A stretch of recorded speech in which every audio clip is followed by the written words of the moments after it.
cuarto de siglo, aún continúa envuelto en el más impenetrable de los misterios. Esta lista que tengo aquí es la primera que se hizo en España sobre ovnis e investigación del Ejército del Aire. Son un racimo de casos, se puede ver 20 de marzo año 64 en Sevilla, 1 de enero del 75 en Burgos, 22 de junio del 76 en Canarias, casos que quedaron sin explicar en los archivos oficiales del gobierno español. Y es que yo siempre digo lo mismo, cuando la gente habla de ovnis, la eterna pregunta es, ¿tú crees en los ovnis? Y yo respondo que como periodista no puedo creer ni dejar de creer, esto no es cuestión de fe. ¿Hay documentos que avalan la existencia de ovnis? Los hay. En las dependencias del Ejército del Aire, que Cuarto Milenio ha podido visitar en exclusiva, se guardan 2000 expedientes sobre objetos volantes no identificados que no tienen una solución, o que por lo menos hay dudas sobre qué podrían ser. Muchos de estos casos tienen personal cualificado, testigos de élite, pilotos de caza, pilotos militares, personas que llegaron a ver con sus propios ojos anomalías que no sabemos qué son. Aquí no estamos hablando de extraterrestres o de máquinas del tiempo, realmente estamos hablando de un fenómeno que viola nuestro espacio aéreo y que en ocasiones hace incluso aterrizar a un avión lleno de pasajeros. Ocurrió un 11 de noviembre de 1979 y expedientes de este grosor demuestran, del Ejército del Aire, repito, que es uno de los casos mejor documentados del mundo. Para aquellos turistas austriacos era un vuelo más. Sin embargo, algo ocurrió a mitad de trayecto. Fue un viaje interrumpido. Es una historia que quiero que conozcan con grabaciones originales de lo que pasó aquella noche mítica para la historia de los ovnis. Es el ovni de Manises. El comandante Javier Lerdo de Tejada, con más de 8000 horas de vuelo y 14 años de experiencia profesional, junto al segundo piloto, Ramón Zuazu, inició el despegue del supercarabel TAE JK-297 del aeropuerto mallorquín de Son Sant Joan cerca de las 11 de la noche. En la cabina del avión, el mecánico Francisco Javier Rodríguez observó un tráfico desconocido que se aproximaba a gran velocidad. Confirmo que tenemos algún tráfico próximo a nosotros, a nuestra izquierda, aproximadamente unas 4 o 5 millas. 297 en negativo, no hay tráfico notificado. Tenemos dos señales de luces rojas, como a unas 3 millas a las 10 de nuestra posición.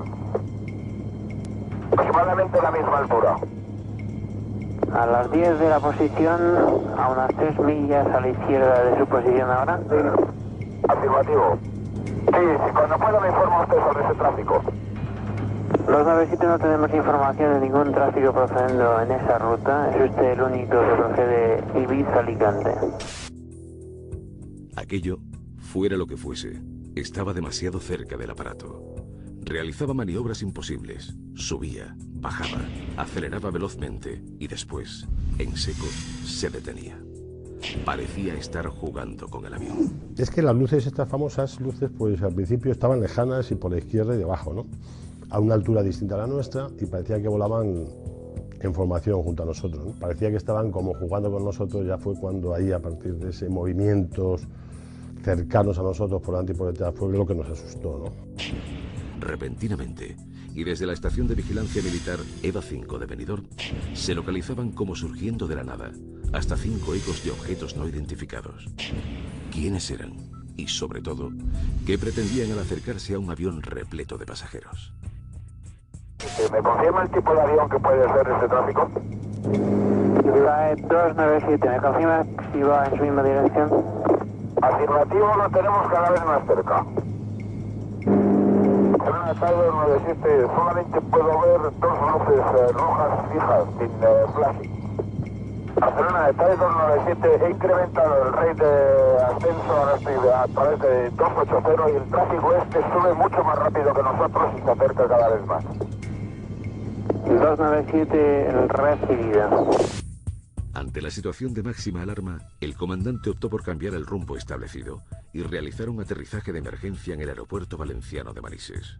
Fue en aquel instante cuando desde la torre de control de Barcelona se solicitó la intervención directa del Ejército del Aire. Los militares estaban dispuestos a conocer quién se ocultaba detrás de aquel artefacto. Si ahora mismo estoy ahora 290, mantengo 290, me voy para Valencia, rumbo a Valencia. De acuerdo, ¿desea que llamemos a algún interceptor de la defensa? Si es posible, sí, información, porque el tráfico está a menos de media milla y ahora mismo ha bajado un montón. Ha bajado, ahora debe estar unos 3000 pies por debajo de nosotros. De acuerdo, vamos a comunicar con defensa por si saben algo. El supercarabel TAE 297 inició un veloz descenso girando sobre su derecha rumbo a Valencia. Durante el trayecto hacia la ciudad del Turia, el OVNI continuó la persecución de la aeronave. Pues cuando entraron los tres, tanto Tejada como Zuazo como la azafata, pues bueno, ni las películas de Hitchcock, venían pálidos, descompuestos. Yo esas caras solo las he visto 2 veces en mi vida. Todo el operativo de seguridad y emergencias estaba desplegado en la base aérea valenciana. Y repentinamente, el misterioso objeto volador no identificado apareció sobre la vertical de Manises, como desafiando a todos los que podían verlo a simple vista. Más de 50 personas fueron testigos de aquel prodigio. Al final, entre la torre de control, los compañeros de la oficina de tráfico, el propio director del aeropuerto que estaba con nosotros, estaba aquí, había cenado aquí esa noche, y más personas que estábamos por aquí, llegamos unas 30 personas más o menos a ver lo mismo. El OVNI pudo ser observado desde diferentes puntos del aeropuerto e incluso desde las barriadas cercanas a las instalaciones aéreas. Aquello, fuese lo que fuese, estaba allí. Estuvimos haciendo un seguimiento, claro, empezamos a verlo, oye, ¿tú lo ves? Pues mira, sí, ahí está, pues lo típico, ¿no? Desde la torre de control nos llaman, oye, ¿lo estáis viendo? Sí, en la misma posición. Todos coincidíamos y no estábamos al lado uno del otro, porque cabría pensar una histeria colectiva, ¿no? Pues no, porque el señor que estaba en la torre lo veía, los que estaba en la otra parte de la plataforma lo veía, avisamos a la base aérea, entonces había una base aérea enfrente, ahora ya ha desaparecido. La base ahora es terreno de AENA, ¿no? Del aeropuerto, pero entonces había una base aérea, ¿no? Avisamos al capitán de día de la base aérea, salieron y desde la plataforma ellos también lo veían, pero estábamos viendo desde distintos sitios, ¿no? Era la primera vez en la historia de la aeronáutica española que un avión comercial suspendía su ruta de vuelo y aterrizaba de emergencia por la presencia de un objeto volador no identificado. El denominado expediente Manises no había hecho más que comenzar. Un Mirage F1 de la base militar de los Llanos de Albacete, pilotado por el experimentado capitán Fernando Cámara, salía en misión de Scramble. El objetivo estaba claro: interceptar al intruso que había violado el espacio aéreo español.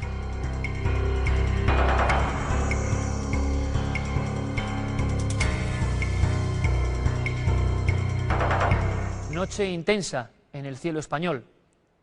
En cierto punto de la noche se da la orden de que un Mirage F1 despegue de la base aérea de los Llanos en Albacete para perseguir al intruso, para perseguir a ese ovni.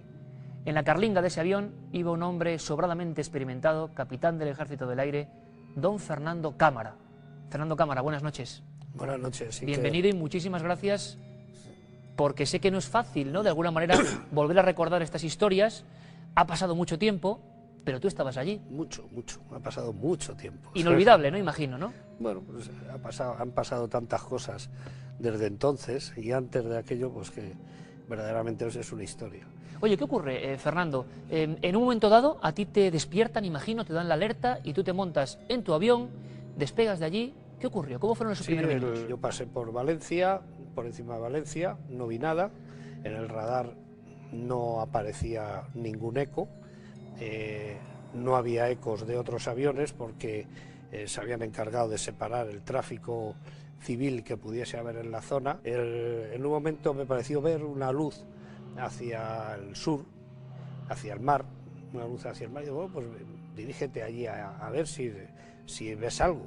Vi pues delante de mí y un poquito más bajo, si yo iba a 20.000 pies, podría pensar que eso estaba a 18.000, 19.000 pies. O sea, lo veía un poquito por debajo del horizonte y delante, pues una luz que decía, pues, es roja, pronto decía, pues ahora es blanca.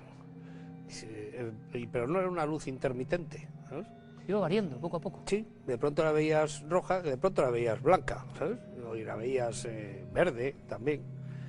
Entonces, yo, bueno, pues ahí la estoy viendo. Entonces, viéndola ahí, pues utilicé los modos en radar que tenía el avión, pues para ver si lo detectaba algo, ya enfocando directamente a esa luz que veía, pero nada, en el radar no aparecía nada. Si fuera un objeto convencional, Fernando, un objeto, otro avión, lo que fuera, evidentemente... Normalmente lo ves. Entonces, yo creo que cuando debía de estar aproximadamente a unas a 6 o 7 millas de la vertical de Valencia,